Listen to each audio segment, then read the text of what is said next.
Good evening and welcome. Tonight's our final Nights at the Museum presentation for the year. And tonight we're extremely pleased to welcome Del Walinga as our speaker. Del is a 30-year law enforcement and corrections officer, as well as being a certified instructor in leadership training. Del's expertise involves life coaching as well as being a mental health advocate, providing personal development skills worldwide, including 5 continents and 8 countries. Del currently serves as executive director of Point Man Leadership Institute. Del served as a licensed financial representative for 10 years and co-authored the book 101 Leadership Insights with co-founder Bob Phillips. On a personal note, Del is married to Jackie, a surgical nurse. They have 3 married children and 10 grandchildren. He and his family live in Orange City and are members of the Calvary Christian Reformed Church. Now, as if he wasn't busy enough, he and his sons started the moving company in January of 2018. Now, usually about here I'd tell a joke, but I don't really tell jokes about police officers. Now, please help me to welcome Del Walinga.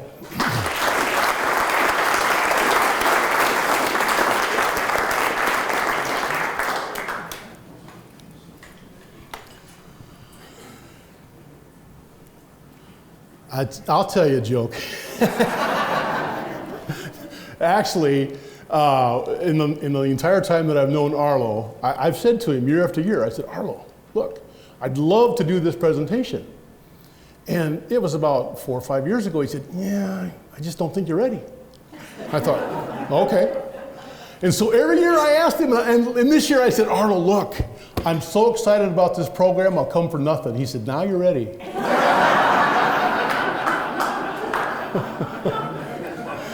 Oh gosh, thanks for having me, and it is a pleasure.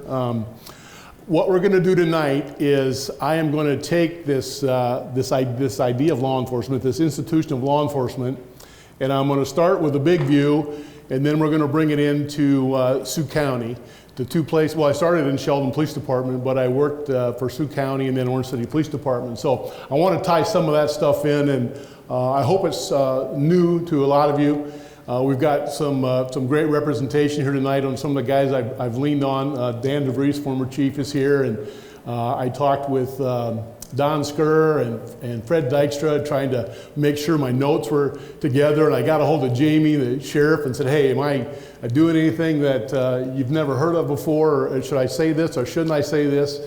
And so hopefully there'll be some folks in here tonight that you might even recognize. I'm going to highlight some families and some people from the community that actually went on and have served in law enforcement and represented, I think, Orange City and Sioux County very well. So Antiquity of Policing, you're going to have to hang on. I got 45 minutes and we're going to go fast, and if you can save your questions till the end, I'll try to answer them the best I can. Antiquity just means old, older than last year, okay?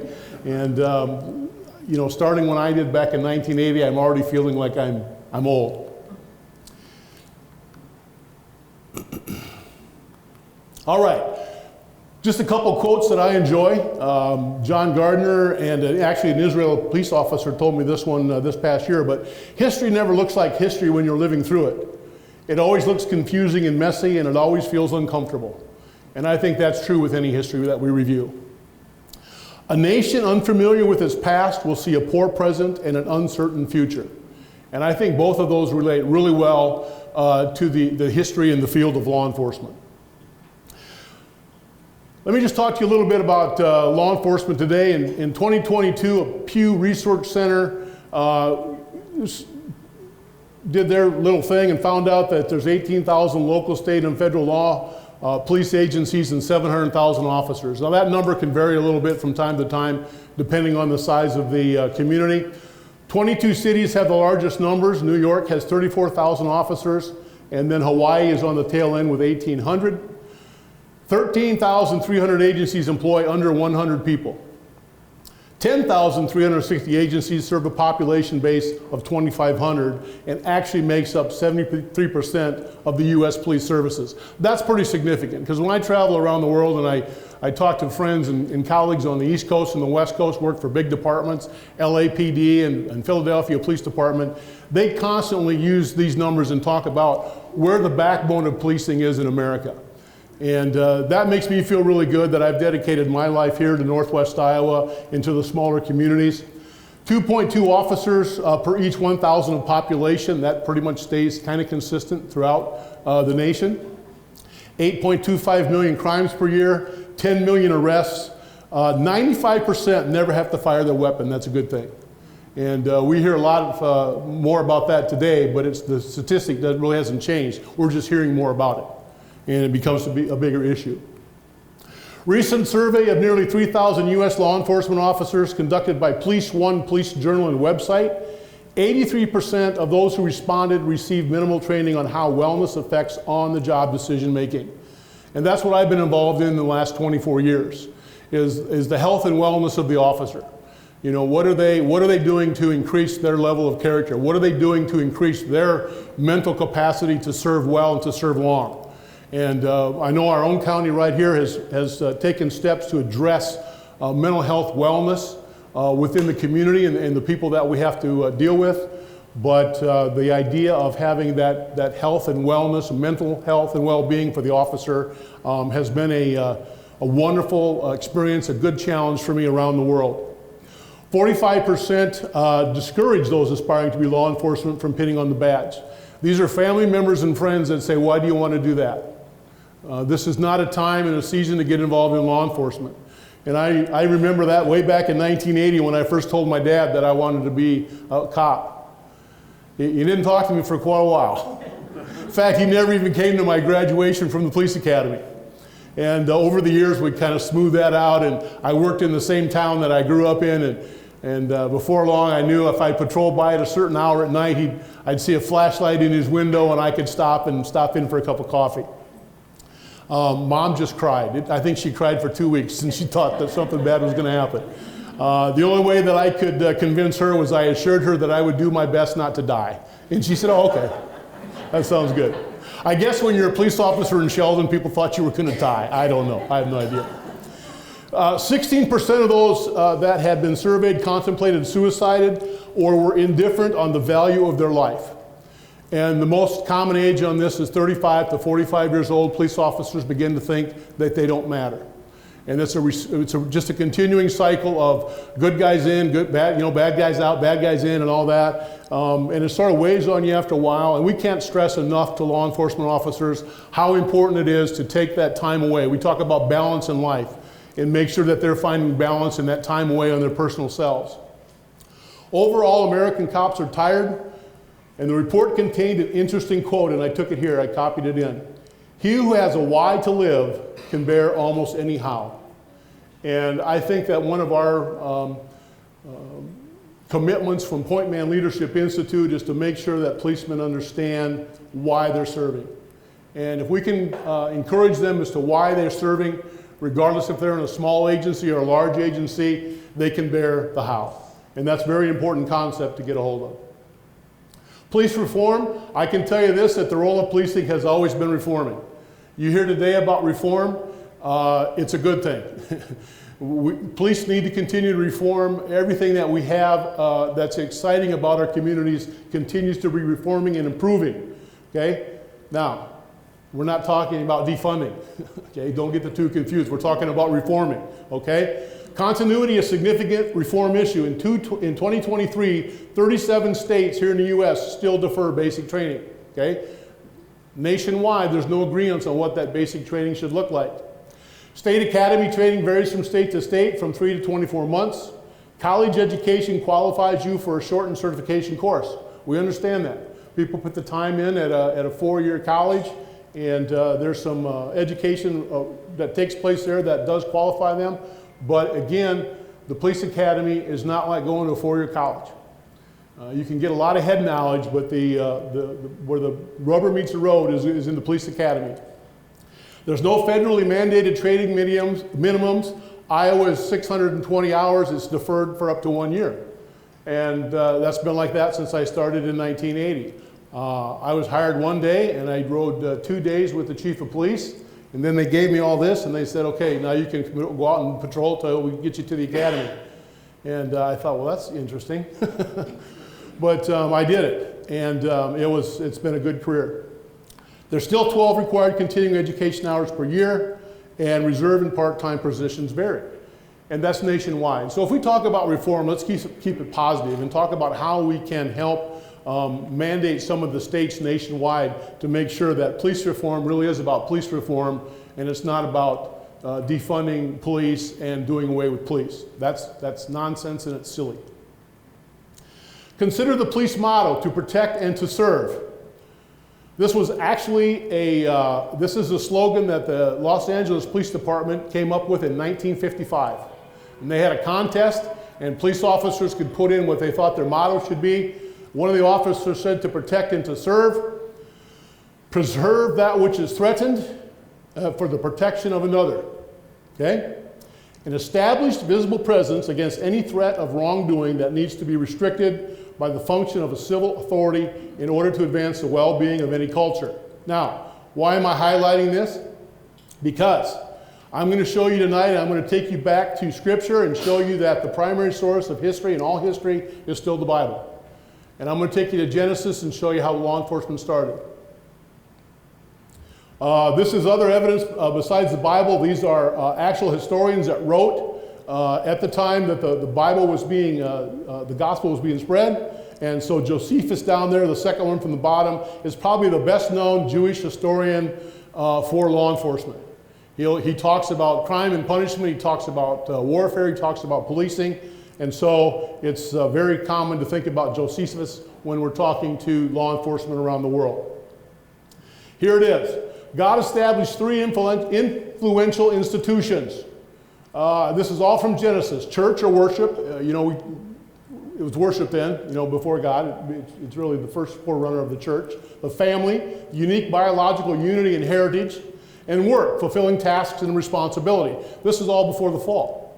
All great institutions that God said these are positive things for a community to be involved in. But I want to challenge you to think about a 4th institution that came along. There was an armed preparedness to restrain and return to complete disobedience.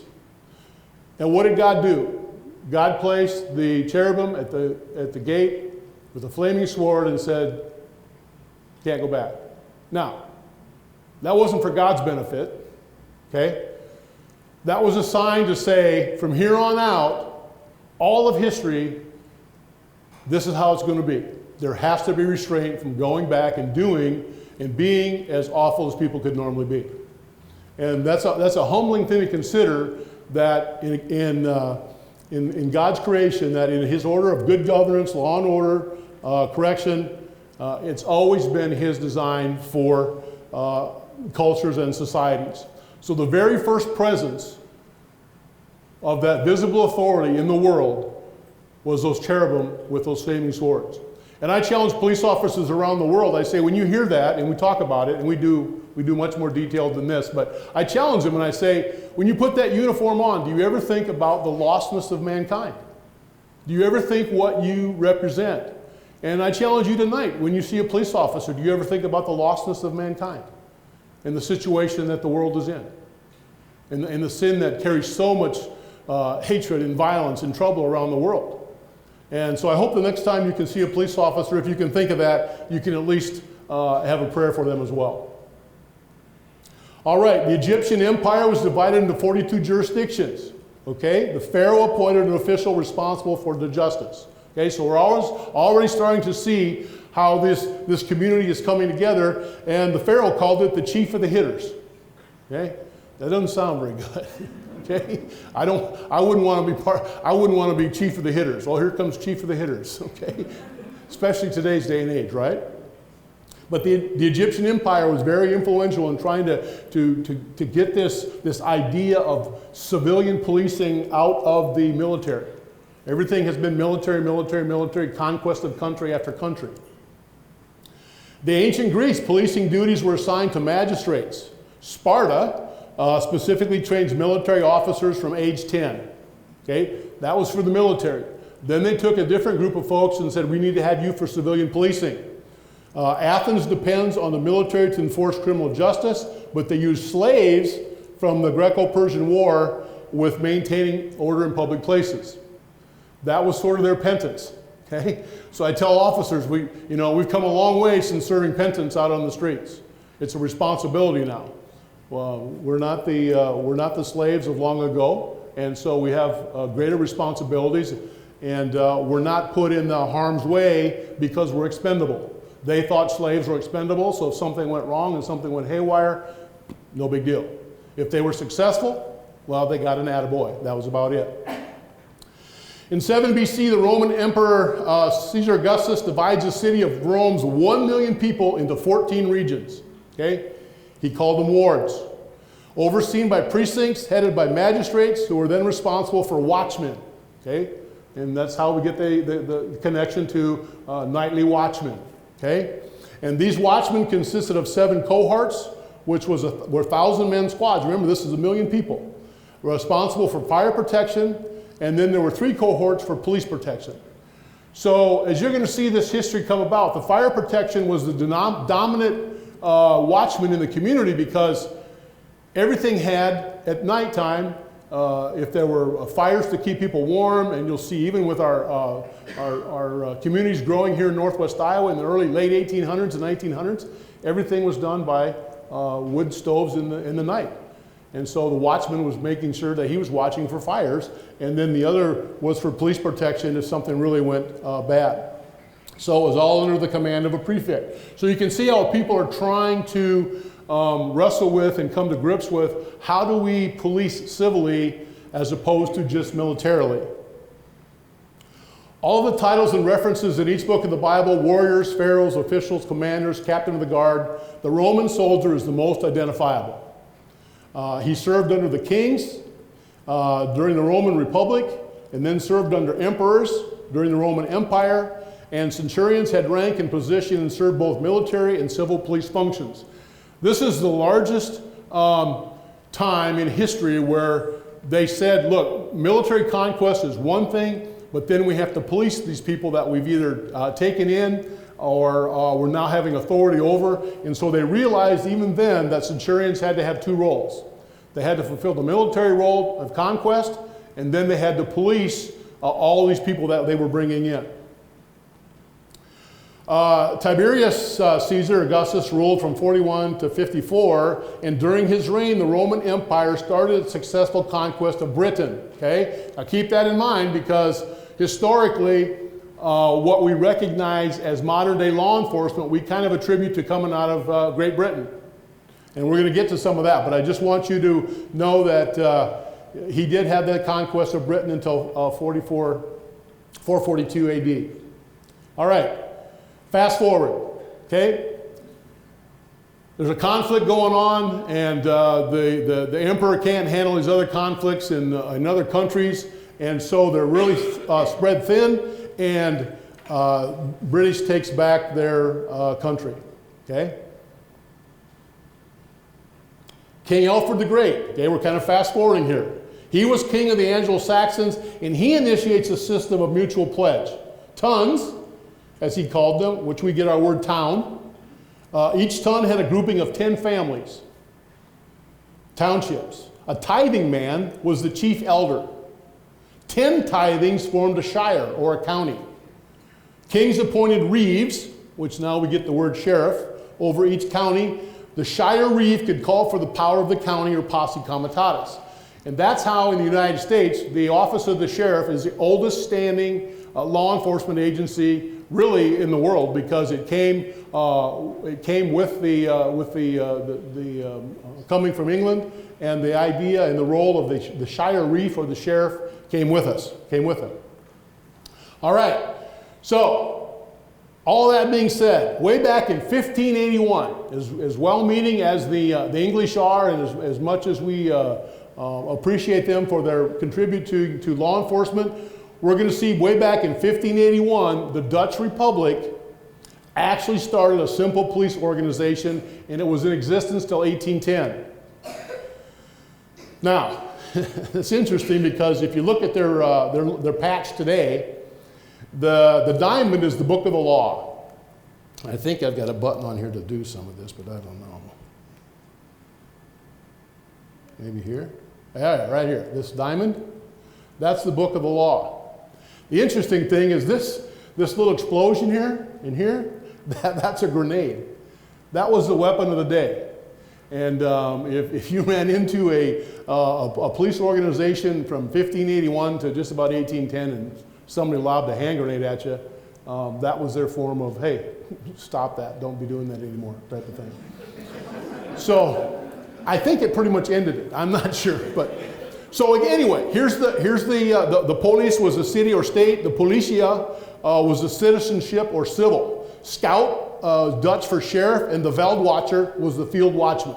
Okay, so they were very, very serious about getting this idea of organizing and having a civil authority that would be a different representation to who they wanted to be, other than the military service.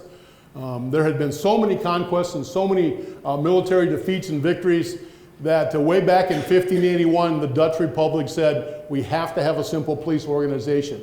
And they did the best they could. The problem was there was real no guidance to it. They knew what it had to be, they just didn't know what that needed to look like.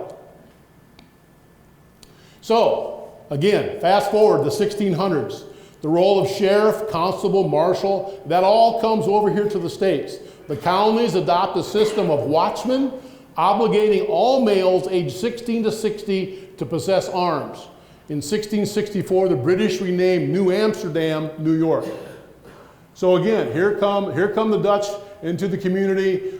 They're establishing policing, the role of policing in New York, and the British don't like that. Okay? In fact, I think this is the forerunner to the Minutemen, right? You remember the Minutemen from history in high school? But anyway, again, you see the idea of how this all propels forward, this whole idea of policing. Now, in the 1700s, slave patrols enforced colonial and state laws to pursue slaves. Okay? In the South, this is very predominant. Okay? In the North, sheriffs and constables are kind of resisting a little bit, but they still have to enforce the laws. If there's runaway slaves, they don't have complete protection. And so if you're in the North, every once in a while you get these warnings about, caution about colored people of Boston. And, don't be talking to police officers, and don't get yourself into precarious situations. Keep a sharp lookout for kidnappers and have top eye open. So they're looking for people that are kidnapping and helping slaves. And if you're part of the plantation police in South, in the South, you're actually issued this little badge. Work in conjunction with law enforcement there. And I included the pledge down at the bottom because Law Enforcement Officer Day, we still take a pledge. Here was their pledge. I do swear that I will, as searches for guns, swords, and other weapons amongst the slaves in my district, faithfully and as privately as I can, discharge the trust in me as the law directs to the best of my ability, so help me God. So a lot of people don't like to admit that the role of law enforcement comes out of slave patrols, but because of the intensity of the work and the investigation and the pursuit and the capture and all that, it's just been well documented that this has been a forerunner to what kind of precedes law enforcement, civilized law enforcement. And back then, the division between the states was the South thought it was great, the North opposed it, and so they had no problem with swearing people into community protection, and they spent time on slave patrols. Here we're back to England. Brothers John and Henry Fielding, okay? 1748 in England. Again, they're seeing everything that's going on around the world, and they want to get ahead on this idea of civilian policing. They've got a lot of vigilante groups going on. They've got a lot of just self-serving folks that are trying to do the best they can to catch thieves and burglars and all that. And so they create what is called the Bow Street Runners. Now, Bow Street Runners is nothing but policing off of Bow Street in London. Bow Street is the name of the street, and these guys were hired by these guys, the magistrate and the reformer, and said, when we get complaints about from the civilians on violations of law, you need to respond immediately. So this is where we see that idea of police responding to you. You no longer had to try to make a long journey in to try to find a constable or a sheriff and talk to them about something that happened a week earlier. The minute they heard a complaint and it got to them, these men got on horses and they went directly to the complainant to find out what the problem was.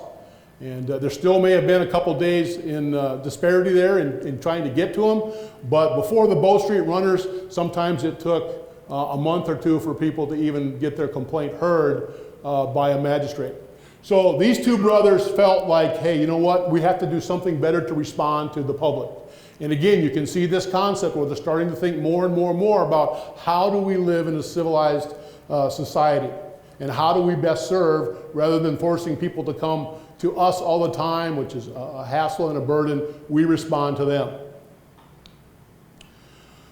Okay, this is kind of long, but you have to understand that when Napoleon Bonaparte from France takes over the Dutch Republic, his idea is that if you want to punish less, you have to punish very, very severely the first time. That's the big deterrent. You do that, and everything is going to be fine. And there's a certain amount of society that says today that if you get caught and you're punished very severely the first time, that's going to be a deterrent. His idea of a deterrent was just ending people's lives. Okay, so he took it to the nth degree and said, well, if we slay enough people or we put enough people in stockades and have them suffer, that's really going to be good. We put them on public display, and that'll be good. Interesting thing is he appoints his brother over Holland. So now his brother becomes the king over Holland, and the wonderful thing about his brother is he's not near as vindictive. Okay? And he actually gets along in Holland. Okay? So he actually kind of likes the Dutch people like him. He kind of lets them keep the king thing going on, and he kind of likes this idea about civilian policing, and so he runs with it until his brother finds out about it. And it's a good thing because by the time his brother finds out about it, he's busy, again, fighting off other wars someplace else. I think this time it might have been with Italy or someplace like that. But he loses about 4,000 men. He has to haul everybody out of Holland, which is wonderful for the Dutch. And they go back to some type of normal. Okay? King William, which I spelled his name wrong, it's Willem. He comes along from 1815 to 1840, and he likes what he sees. He's always grown up knowing that there's some civility to policing. They've learned a lot because Lewis allowed them to do it, and so structurally they were feeling pretty good about a community. And there's Willem II, Willem III, and then Queen Wilhelmina's daughter that actually served in all those years in between. But the significant thing about Queen Wilhelmina is that she takes up residency in England during World War II. Now, the worst, I think, piece of history that we own as law enforcement officers is that at the time of the invasion, police officers in Holland, pretty much to save their own skin, sided with the Nazis. And so they carried out some searches and atrocities that should have never been done. But it's a self-preservation, it's a protection thing. So the Nazis kind of take in the police, it's civilian police, and they tell them, look, you work for us now, and here's what you have to do. Now, the good thing that happens out of that is when the war ends and the Queen comes back, she immediately realizes that this is not going to do anything stable for the community. So she fires and gets rid of an entire police force. And she starts from scratch. And so we highlight her to say, here's a leader who said, you know what, we can't recover from this, it's so bad, we have to start over. And she did. And so that is a turning point in the world of law enforcement to say, when you have an issue, when you have a problem, if you're the leader, you're going to have to deal with it. You can't cover it up, you can't try to start over, and somebody has to be accountable for it. And she recognized that, and it was a very positive thing for the world. When I travel around to Europe and to Africa, and the influence that the British have there, and the influence that the Dutch have in South Africa, she is a well-respected individual, especially in South Africa. And of course, you know all the British countries and Dutch countries from Africa. All right. Back to England, 1822. Not to be outdone by the Queen, the Peels, or Sir Robert Peel and Sir Charles Rowan, they seriously begin the process of bringing policing out of the military and vigilante groups and bringing it back down into the community. A lot like the Bow Street Runners, but now they establish, Sir Robert Peel, they establish peelers. And these peelers are uniformed cops that now respond as well. It's just that they're not in one location. They're sent out over the city, and they are to respond to whatever their jurisdiction is, and they become known as peelers or Bobby's peelers. And these are the top hat guys. And it's very interesting because when Robert Peel advertised for law enforcement officers for these guys to come into policing, he gave some very strict guidelines. And I've got a copy of that. It says your working hours will be 8, 10, or 12-hour shifts, 7 days a week.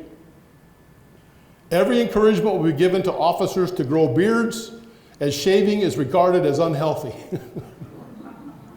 However, beards must not exceed 2 inches in length. Uniforms will be worn at all time to prevent accusations of spying on the public whilst in ordinary clothes. Okay? You are not allowed to vote in elections. Stay bipartisan, right? You must not gossip with the public. In particular, avoid conversations with female servants or other women on duty. Do not walk or converse with your comrades, merely exchange a word and pass on. If they met on the street, they could do this, and that was it. You will walk about 20 miles per shift. No rest days are allowed, and only 1 week holiday per year, unpaid. No meal breaks are allowed, but you can use your top hat to store snacks. Gee, I don't think I can get much under this hat. Before attending for medical examination and interview to join the police, it is advisable to have a bath. So those are Bobby's peelers. All right. That's all just kind of big picture of where does this idea of law enforcement come from, okay? Starts in Europe, starts in Holland.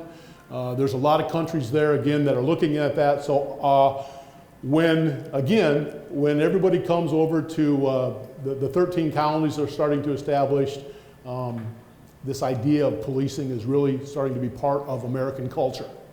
And they want it to be part of American culture. Fast forward to 1860. This stuff continues to grow. Towns pop up. We start seeing paid constables and sheriffs and people that are just really specifically assigned to being police and not military. There's a little bit of a trouble brewing because there's this whole idea of as a law enforcement officer, depending on where you're serving and what you're doing, certain people can buy you in order to have favors and do all those things. So you want to talk about reforming. There has been a lot of reforming since the 13 colonies to try to say, how do we not be perceived by the public as somebody that can take bribes and be in cahoots with somebody else who's in power or authority over me. And so we get all the way to Iowa, and we have Woodbury County's been founded, and these two guys, Frederick Hubble and Emerson, Rufus Stone, William Frame, and Joseph Bell, are actually sitting in a bar in Woodbury County playing cards, and these two guys over here, somebody say, hey, we're going to expand, and we're thinking about opening up the territory, and we're going to have other counties. The Iowa legislature actually passes a bill that says we're going to have up to 100 counties. Now, Iowa only has 99 counties. And that's because Humboldt County, or Kossuth County, ended up being one county, then two counties, then one county. And so it ended up being 99 counties. However, if you travel to Dubuque, Iowa, they have two courthouses. They have a courthouse in the north and a courthouse in the south. So there's 99 counties and 100 courthouses. Pretty cool. Okay, here's the deal. This is self-proclaimed. They say Some of the records I reviewed said it was the 4 of them. Some of them said they had some friends, there was 10 of them. And they all hold an election to cover the offices that are required. And Joseph Bell is selected as the sheriff, okay? So I hate to imagine they're all sitting around that same bar down in Woodbury County going, well, you be the sheriff. Okay, you be the sheriff. Okay, but anyway, that's a selection, okay? There's no voting or anything yet. They just decided we need this documentation. We need a sheriff, we need a clerk, and those are the basic 2 that we need to get started. We have to have somebody to enforce some type of the laws, and we have to have a clerk to make sure that things are documented as we proceed, okay? Now, they do establish Calliope over there in Haywarden as the county site, Calliope, Iowa. If any of you have ever been over to the little village over there in Calliope, it's very interesting history. And because it's so closely connected to Orange City, I would encourage you to go over there sometime and just take a look at that. But anyway, in 1862, Calliope has to be abandoned for 2 years because Chief Little Crow is on a murderous rampage because the federal government has reneged on supplying his men and women with food and clothing and all the things that are promised out of Washington, D.C. So he goes a little bit crazy, and he goes on a murderous rampage, and so all the business now is removed back down to Sioux City, okay?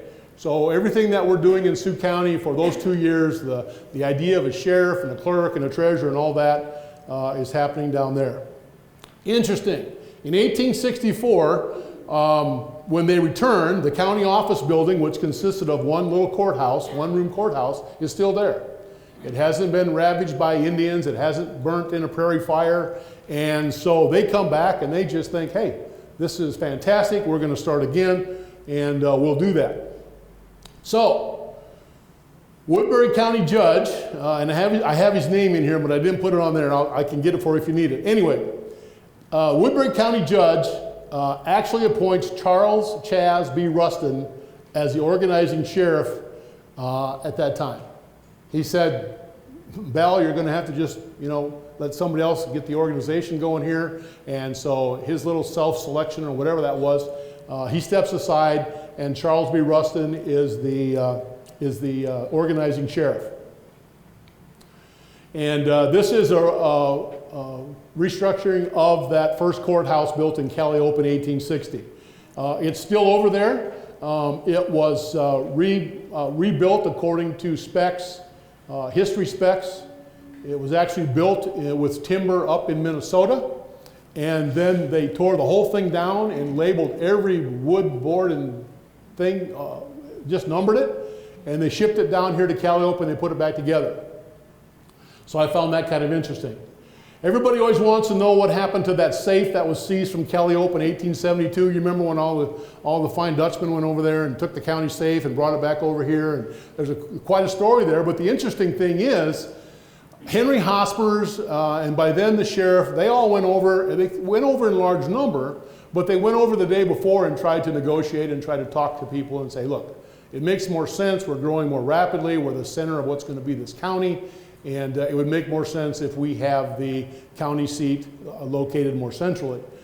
Well, that didn't go over well, and so everybody left. But as we all know, on that cold January night or whatever it was, 55 men in bobsleds went back over and got this safe. Now, I've been asked, where's this safe? Okay, this is from their website. This is one I took this afternoon. It's still there, okay? It's still over there in Calliope. And great history if you ever read it. It's just a fun story because you can't imagine trying to establish a firm government, and you've got one sheriff, and Henry Hospers, who the founder, says, hey, sheriff, we're going to Calliope and we're going to get the records. And it doesn't go well. In fact, they just asked for the key. They just want the key to the safe because I think they were just going to take all the documents. They didn't want that big heavy safe, believe me. And so they give them the wrong key while they shoot across the river into South Dakota. And knowing they won't be pursued, now they're stuck with the wrong key in this big heavy safe. So they take the safe, and it's brought over here to Orange City. And when cooler heads prevail, the sheriff actually escorts the safe back to Calliope, and things calm down, and they actually have a civilized vote and say, no, we need to have things back over in Orange City. So then, in 1882, we see the first county courthouse built here in Orange City. And I just threw in a little street scene from Orange City that I found from one of our history books, because back then, you had a sheriff, but there were no local law enforcement. If you were the sheriff and you got a call to go to Timbuktu, you just went, and everybody called on the sheriff, no matter where you lived. And the most interesting thing that I read about with all the towns, and Don, you'll like this, but where did Don Skur go? the clerk was actually the most recognized and prominent person in the community. It wasn't the sheriff or a watchman or anybody like that, because the clerk of the county, and the clerk of the city actually conducted all the business. And if you had a complaint or you had an issue, you went to see the clerk before you even asked for the sheriff. And so there were a couple clerks that were very prominent. Rufus Stone was a clerk, and a man by the name of McGreary was a clerk, and they both often signed for the sheriff, but they weren't the sheriff. Because the sheriff was not always around. And so you just had buildings like this. There was no city office. And so a lot of times the clerk would either be posted up at the post office or some regular community room, and would be able to take some complaints outside of their home. Okay, interesting enough, East Orange established in 1875 when the railroad extended to reach St. Paul, Minnesota. Now, it was renamed Alton in 1882, but here's the interesting thing. With the railroad now running all the way up to Minneapolis, it hit Alton and then Sheldon and on up the line, the railroad realized we've got a lot of people riding these trains, a lot of hobos. And so they hired these men that they called bulls, and they're hired by the railroad to police all the routes. Now, what you see happening here is a lot of these bulls, these men would ride in these horse cars, and they would stop along the way. They would stop at Alton or Sheldon or whatever, and maybe one of them would get off, and they would just police the depot for a while, for a few hours, until the next train came through, or it was coming back and it was replaced. And so their main function was to make sure that all the depot areas were safe. And of course, with Alton putting up the depot and being named East Orange, it was actually it was the Orange City Depot, East Orange Depot. And so these men would frequently be seen getting on and off the train, and they wouldn't do too much in the community if something brought them into the community, if something suspicious happened, but they mostly hung out around the depot and made sure that things were intact there. And so today we know them as the railroad police. And they spent quite a bit of time on the rails, because that was the most, we had just come out of the stagecoach days. Hayward and Calliope still had a stagecoach. They eventually got a train line. But the train was fast moving, and it was almost like how transit everybody can be today, you know. You can get on a plane and in a couple hours be on the other side of the country. And they felt the same way about coming from Omaha to Minneapolis. It was a short period of time, and it needed policing. So these guys become very significant along the railway. These are probably the four most talked about sheriffs in Sioux County history. Okay, Peter Scopp actually serves for 2 terms. He serves 1892 to 1898, and then again from 1907 to 1912 after Albert Balkema serves. And we've all heard stories about Sheriff Hugo Seinhorst and Sheriff Harry Dykstra. When Harry Dykstra was Sheriff Hugo Seinhorst's deputy, they got, of course, in this gun battle, right? This is the infamous Morris Bank robbery, right? And so there's 5 guys in this car. They're going to rob the bank, and the other one is the Perkins Corner robbery in 1926. But here's the interesting thing about this: on the bank robbery one. Both Sheriff Seinhorst and Deputy Dykstra are actually wounded. They take gunfire as they're returning fire, but I look at those holes in that car and I'm thinking that machine gun on the bottom is why. That is a replica of the machine gun that used to hang in the sheriff's office when I started. And there was a great story about how those guys used that .45 caliber machine gun and just plastered these guys. And it's amazing that only one of them got wounded and the rest of them had to give up the chase. But when they laid that thing out the window and started shooting, it's almost like a 30s movie, right? You can see Harry driving, Deputy Harry driving, and the sheriff's sign horse just blasting out the window and trying to take these guys out.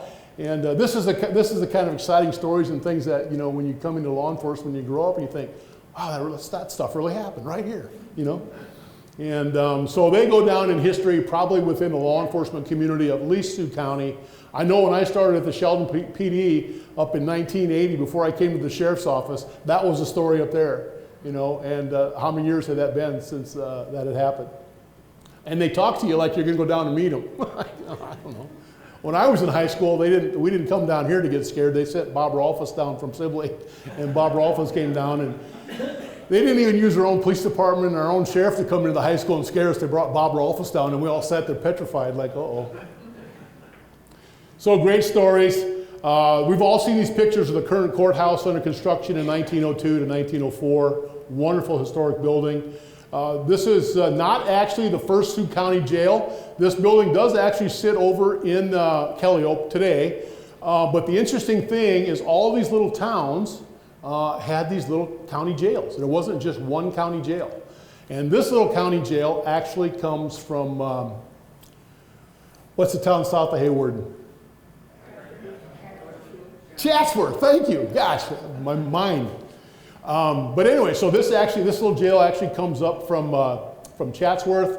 It's relocated up there to Haywarden, and yeah, it's just a wooden structure. It has the original bars in it. This is the inside of the cell with some cornstalk mattresses to this day yet. But again, just representative of what a lot of these little communities had. Because if the sheriff wasn't close and you could put the nabs on somebody, there was a number of articles I read about people going out and just doing their own thing. And if they thought they were burglarized or robbed and they thought they had the person, they would grab them and they would find one of these buildings and they would throw them in. And then a couple days later, they would tell the sheriff, hey, we got some guy in this jail. And he would come over and talk to him and take care of it. And it was quite an interesting process. But I remember even as a young kid growing up, and my folks taking me to Boyden, I remember the old Boyden jail that stood outside in Boyden. And so these just cropped up in the communities because there was no way to transport them all to, one location over there in Kellyope.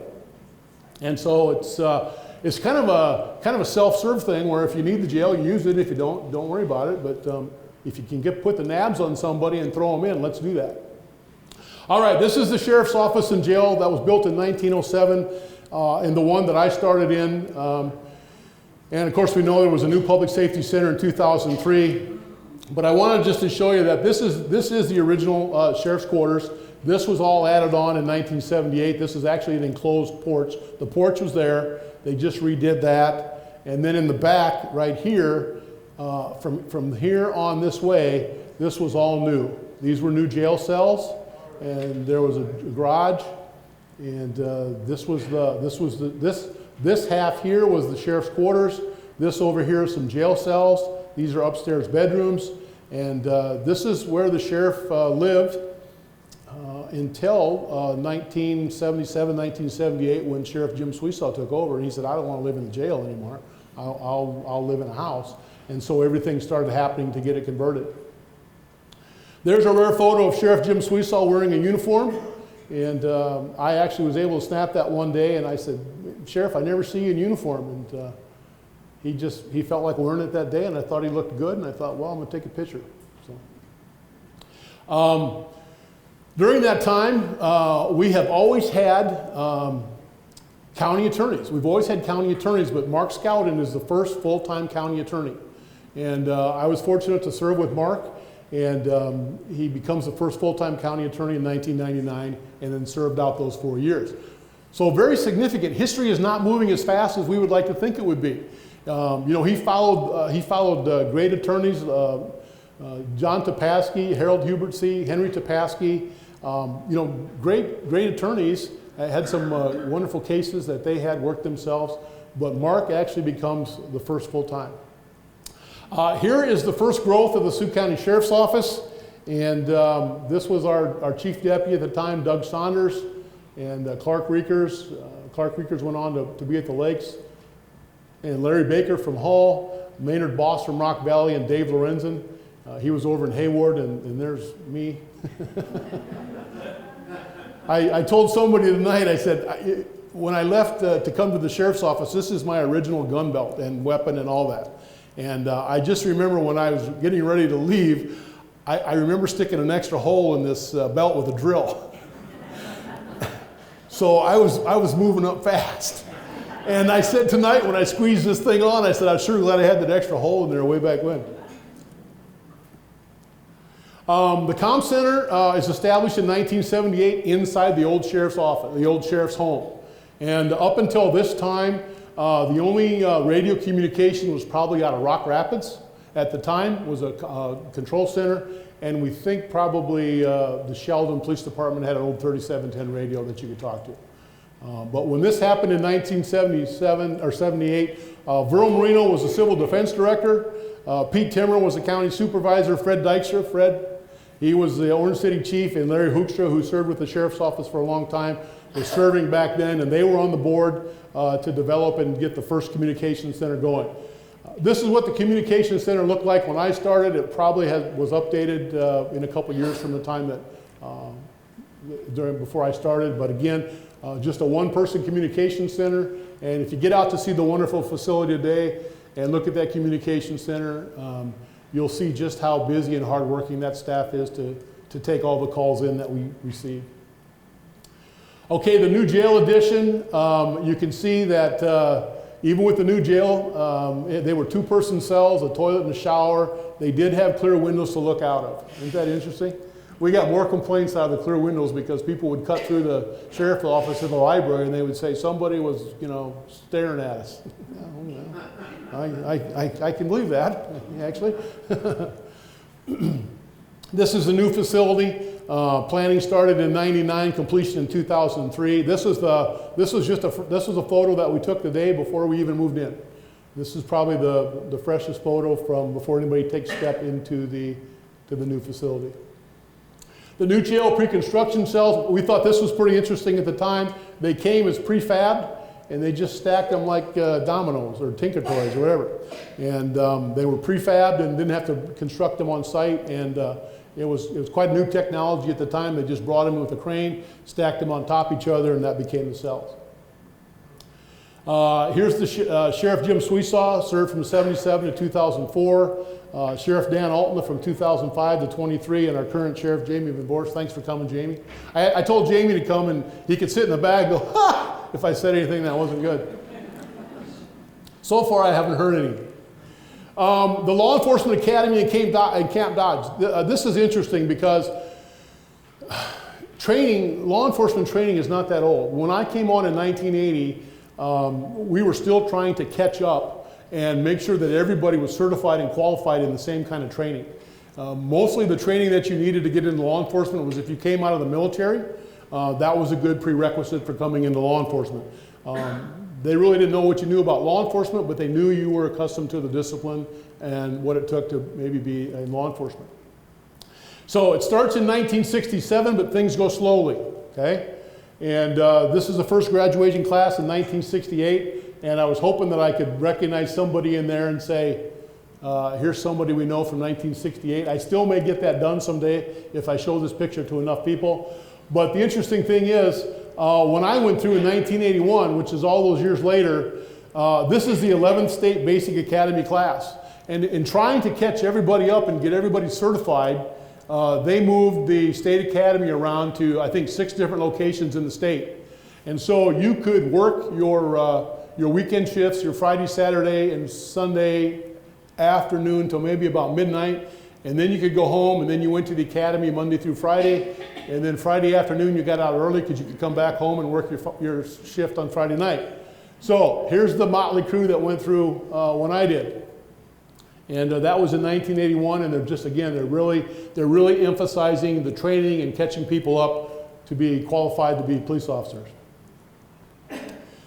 Orange City Town Hall, we talked about the Sheriff's Office. We know that this becomes the city office at some point, but it's part of the Works Progress Administration program of President Franklin Roosevelt. It's to get people back to work after the Depression.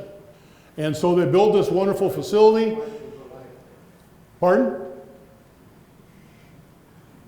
Oh, and so anyway, the reading on this shows that there's two auditoriums. There's a big auditorium and there's a small auditorium. And between the two auditoriums, it holds like 2,500 people. I'm thinking, wow, okay. And so again, just showing the progress of the community. This young man becomes the first justice of the peace in Orange City in 1871, and so he kind of serves as, it's kind of like watching the Andy Griffith Show. You turn the nameplate around and you're the sheriff, you turn it back around, you're the justice of the peace. And so he kind of serves that capacity for Orange City. And then we have lamplighters who serve as the watchmen, and these lamplighters are the early forerunners to our fire department, okay? So their job is to light the lamps at night. And we see the Orange City Fire Department actually founded twice, first in 1883 and then again in 1897. But these men are the first night watchmen on any community. If you're part of a volunteer fire department, you are the watchman because you are required to rattle doors and look for fires. Everybody had wood-burning stoves, and they kept their stoves burning at night, especially in the winter months, because they wanted their buildings to be warm during the day. Early law enforcement photos and badges, just threw those in there to show you what the dress was like in those early days. Now, Town Marshal Joseph Cashmitter, okay? He's 53 years of age. He is the marshal over in Alton. And on March 25, 1911, he gets shot by two hobos that they suspect came off the train. There was no bull, there was no agent that got off the train in the depot. And I guess they knew that the town of Alton now had a marshal. And so he's jumped by these two hobos while he's checking doors. He comes across them and he confronts them and he says, "Hey, I'm Marshal Cashmitter." And they don't ask any questions. They just open fire and shoot him. He lives for 2 days. He can describe them, but nobody's ever found. And to this day, if you look on the state of Iowa, it's an unsolved homicide. Pete Visser in 1912 is the first chief of police. At the time this photo was taken, he's got 25 years of service. The interesting thing is all the merchants in each community contribute to his salary. I found it very interesting that right after the death of Marshal Cashmitter, I think people are starting to get serious about more marshals, you know. And so he actually becomes the first chief of police in 1912. How I got this photograph is I was out there on Facebook and I said, does anybody know really who was the first officer in Orange City? And his grandson called me and he sent me this picture with a little article and he said, yeah, it's my grandpa Pete Visser. And they got a wonderful article on Pete, and they kind of highlight him in there and say that he never had to arrest any young men. His stern warning was enough. And I looked at the size of that club and that cane and I thought, I bet it was. You know? But it's interesting that each of the merchants contributed to his salary. And here's something very significant. We've got Fred Dykstra in the back right there tonight. Fred, thanks for coming out. Appreciate that. Just shows the history, again, of all these men who worked for the city, and they had to do extra duty serving their night watchmen as police officers. And so Albert Mao is an Orange City Marshal from 1913 to 1918. Lester Dykstra from 1935 to 1963. And of course, Fred, sitting in the back, he serves from 1935 to 1963. And Albert actually, Lester is his son, right, Fred? And Albert dies kind of prematurely. I think he gets a bad cold, and he dies. And the Mao children are adopted by the Dykstra family. And Lester Dykstra grows up, and he becomes a police officer. And later on, Fred does as well.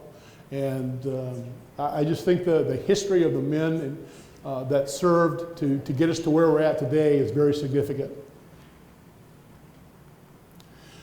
This is Chief Joe C. Van Omeren in 1970 with County Court Bailiff Alvin Ben Burkham.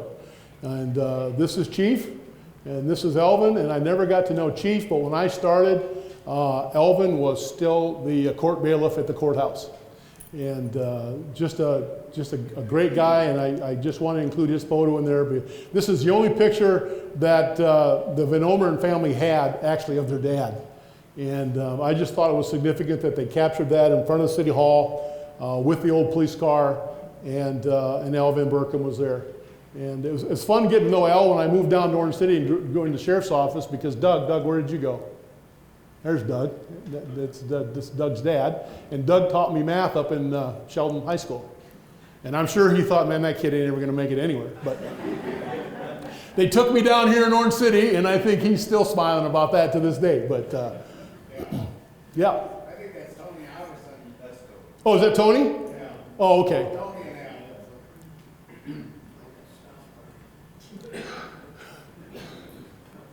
Hey, and here's most recent. We were fortunate to serve with Chief Gordy Abels and Chief Dan DeVries. Dan joined us here tonight. Thank you, Dan, for coming out. And of course, our current chief is Jim Potabom. And this is a significant representation here from Orange City too. And I called Mike Vanalu. Mike is in the back tonight. Mike, thank you for your contribution. And thank you for the information you shared. I relied a lot on Fred Dykstra and Don Skur and those guys to say, hey, help me fill in the gaps here a little bit. And so when I called Mike, I said, Mike, it's pretty significant that Stan, who was the assistant fire chief here for years, and part of those original watchmen with Fred, actually policemen by then. So Fred was able to tell me that on occasion, Stan actually would cover for him, even though it wasn't his main responsibility. If the city just didn't have enough employees, you got done with your job with the street department during the day, and then you put your uniform on and you went out at night. And they suggested that you wear a dark pant and a white shirt, and they gave you a badge. And so Stan was part of that, and I had the privilege of knowing and working with Stan a little bit. And when I called Mike, I said, Mike, I know that the three boys, Mike and Kevin and Steve, all got into law enforcement. And he said, yeah, but did you know my sister did too? I said, no, this makes it even better. This is great. You know, from one family, you got 5 people that are representing the community in civil service, both police and, of course, Stan with fire. And so Mike was a law enforcement officer and longtime sheriff down there in Plymouth County. So again, Mike, thanks for coming. Kevin served as sheriff over in Kossuth County. That's how Mike knew that Kossuth County was right and not Humboldt County. So Mike's probably, Kevin's probably, he's probably wondering whatever happened to that 2-county deal. He had one long county there, let me tell you. And then, of course, Steve's still serving with the Iowa State Patrol. And Kiva was over at Storm Lake, was it, Mike? Cherokee County, yeah. And so I called them and I said, hey, here's what I want to do. I just want to highlight some families from Orange City that have really contributed in a big way, at least I feel a big way, in a considerable way, to the law enforcement work and what we see going on today. And so the Vanalus, in my opinion, I didn't know their sisters well, but the other 3, highly respected when I was coming up in law enforcement and serving.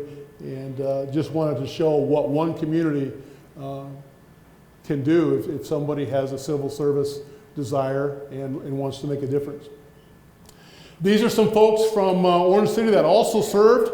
If any of you know Jack Vanderstoop, he went on to the FBI.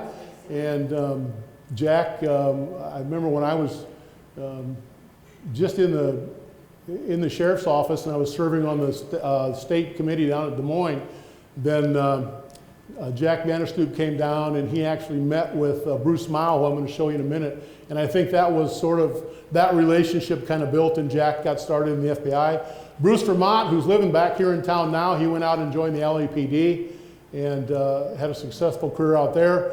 Rachel Clay joined the Secret Service. She's an Orange City girl. And David Hoffmeyer, unfortunately we lost David. David was killed in a traffic accident out there in LAPD. And I'm not so sure, I got to check. I left a message with his dad. I'm not sure if one of the other boys, and maybe 2, also went into maybe LAPD or, yeah. So again, just showing that local representation of what a small town in northwest Iowa can do for, you know, the encouragement of others seeking a very, I think, rewarding career in law enforcement. There's Mr. Bruce Mao from the FBI. Bruce Mao is a Longtime resident of Orange City, moved away out there in New York. But Bruce, every time Bruce would come back to Orange City, he never failed to stop in the sheriff's office and see what we were doing. And I would always want to talk to Bruce. All of us did. We wanted to talk to Bruce about how he took down John Gotti. And Bruce was more interested in wanting to know what we did the night before on patrol. It's like, no, Bruce, you don't get it. That's not exciting. This is exciting. And so Bruce is... This is the National Police Memorial in Washington, D.C., founded in 1984. I want to highlight the men and women that have served in law enforcement. From 1786 to the present, the Peace Office Memorial has inscribed the names of all fallen U.S. officers. It's quite a sight to go see, and it's very humbling, and it's overwhelming, especially during Police Week. Marshal Cashmitter was one of 5 officers killed in Iowa in 1911.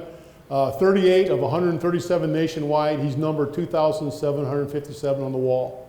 26,678 names. This is Orrin Nanny Pape. He's the first Iowa State Patrol officer killed in the line of duty, and just shot and killed by a suspect in 1936.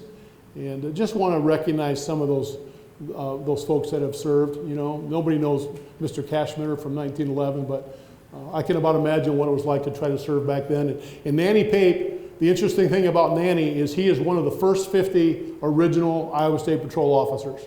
His badge number was number 40, and he went to, I think, Iowa University, played football, went on to play for the Green Bay Packers, and he had a pretty successful athletic career. And when the state of Iowa said we want to have 50 officers for the patrol, he stepped up and wanted to become part of that. Christian Police Association, Catherine Gurney brought that to the U.S. in 1881. We still see some remnants of that. These are the 2 guys that founded the organization that I work for, Robert Vernon and Bob Phillips. Again, just very specific to teaching leadership and character and mental wellness. And so that's what I've been a part of for the last 24, 25 years. And I'll leave you with this. Stephen Covey said this: policing is one of Americans' most notable professions. The actions of any police officer in an instant can impact an individual for life and even a community for generations. Given this realization, every police officer must be centered on what is important: service, justice, fundamental fairness, foundational principles in which every police action must be grounded. The nobility of policing demands the noblest of character. And I'm just proud to stand here tonight and say that I know the men in this room that that are here tonight. I couldn't have served with a finer group of individuals, and I know that their service has inspired that forward. So, thank you for attending. That's me when I'm just trying to get started. That's the same gun belt, so you're probably wondering how it does actually fit, but it did. And there I am. That's the Sheldon Police Department. It's no longer there. It was actually an old church, and it was taken over by the city for the police department. And those were the high-speed pursuit vehicles we used back in 1980. So we didn't pursue too much. So now, I didn't keep track of my time, but they said that there's time for questions. So does anybody have questions? We got enough cops in the room, so if I defer, you're going to know that they're a little older than me and they should know.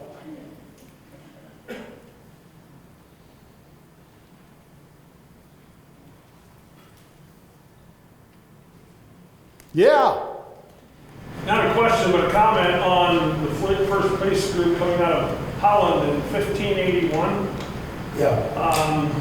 What's interesting is when the Reformation came to Holland and William of Orange called the churches together to call for the very first synod ever held, well, the first thing they did is they called the people to repent. And they turned back to God's law and began studying God's law. And within a few years, the study of God's law then produced ultimately this law enforcement group at that time. But in the early years, they started having elders of the churches were going out and doing those watchman patrols and so forth. And as they studied God's law, Deuteronomy 22, on the young maiden crying out when she was being sexually assaulted, they took that very seriously. That was evidence of rape. Now keep in mind, the Spanish army was coming in and having its way with the Dutch girls. And so there was a real battle going on, and stop this, but they were losing. And he went to the churches and said, the Bible says the gates of hell will not prevail against the church. The church has to get involved in this. And that's when the synods and the elders and all these, the churches got directly involved. And to the point, they started, the churches started these watchman groups. And then from there, if you hear the story of the very first street light, you show those lamp guys lighting the lights. The very first street lamps came. When they looked at these young maidens out in the cities at night, and dark, in all of Europe, the cities, besides the fires in the homes, the cities are black. And so they decided, in addition to enforcing God's law with rape versus consent, one Dutchman said, you know, we can do something more about this.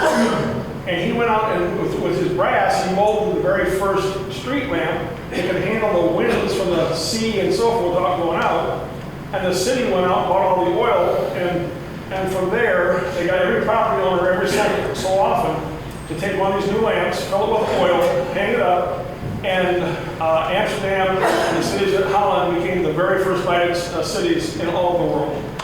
And that all came from the church repenting and studying God's law and applying it, and police and justice became very important in that Reformation in Holland. They call it the golden years, the 100 years of Holland, but much of that came right out of the church taking involvement in keeping the peace back in the community. Yeah, before courthouses, the church was actually the place where the courts were held, and the church were the most likely people to be selected as jurors. And the civil magistrates often turned toward the pastor and the elders to get the counsel from God's law as to what's the right thing to do here. Yeah, well, the pastor had a big mandate in the community because normally on any given Sunday with the largest captive audience, he was the one that read the police blotter, so to speak, for the week or whatever. And so he would inform the community what was up. So very significant connection. Justice, cops, order, most all of this came in the modern era, so-called, came from Holland. Yeah. In the Reformation. Yeah, perfect. Yes, sir. Well, thanks for your talk. Very interesting. You mentioned that New Amsterdam was renamed New York. Okay? Yeah. Well, there's more of that story than that. Oh yeah. Well, I'll tell you what. I went long the way it was, but if you go try to teach this for 8 hours in some other country, it's amazing. I don't have all the Orange City stuff in there, but you can really talk a long time about, the history of policing. Yeah.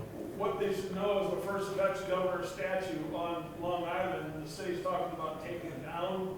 So this gentleman was written to the city and said, hey, if you're going to get rid of it, we'll take it back here in Sioux County. Oh yeah, there you go. So, Yeah. Don't use the moving company to go get that thing.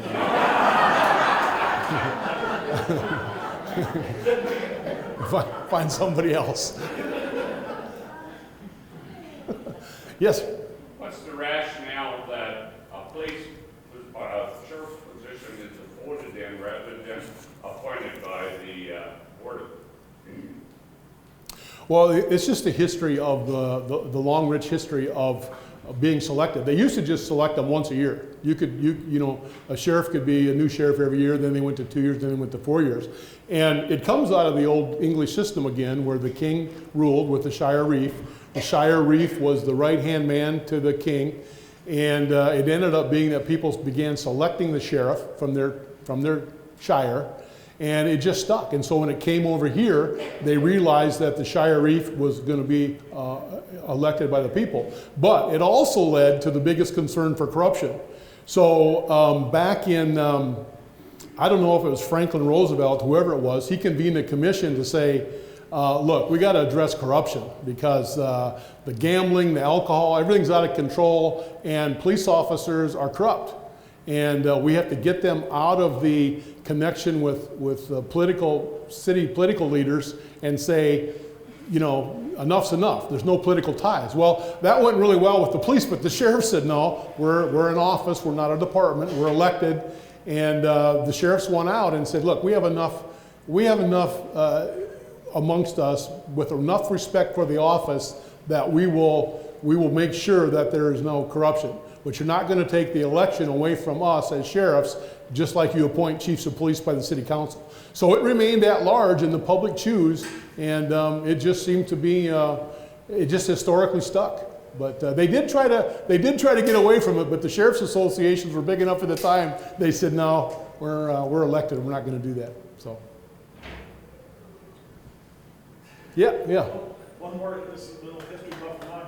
The Anglo-Saxon system, when it came to America, they started calling them counties, but those 10 groups of those shires of 10, they had 10 tens, and so in the Anglo-system system, they call them the hundreds.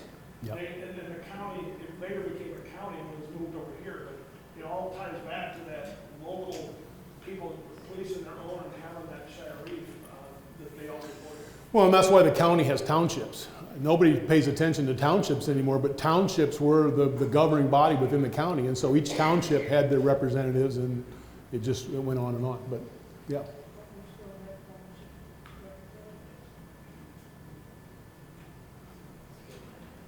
Well, thanks for putting up with me. I appreciate it.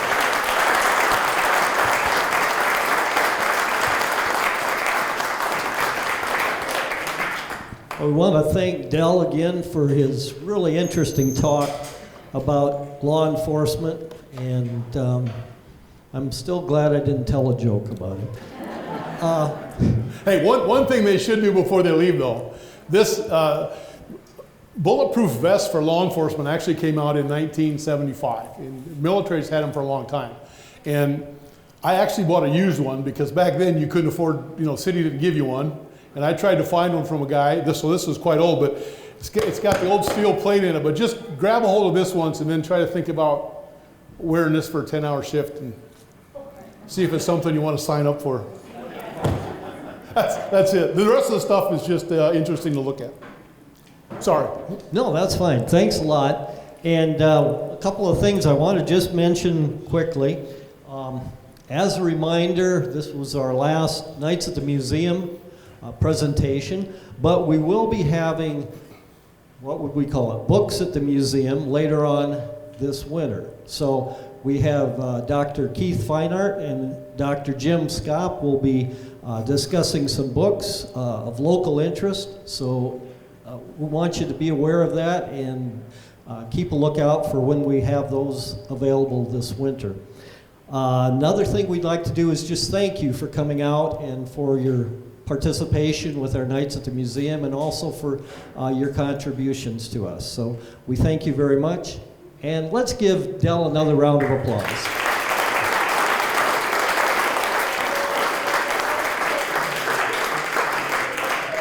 Well, thank you and good night.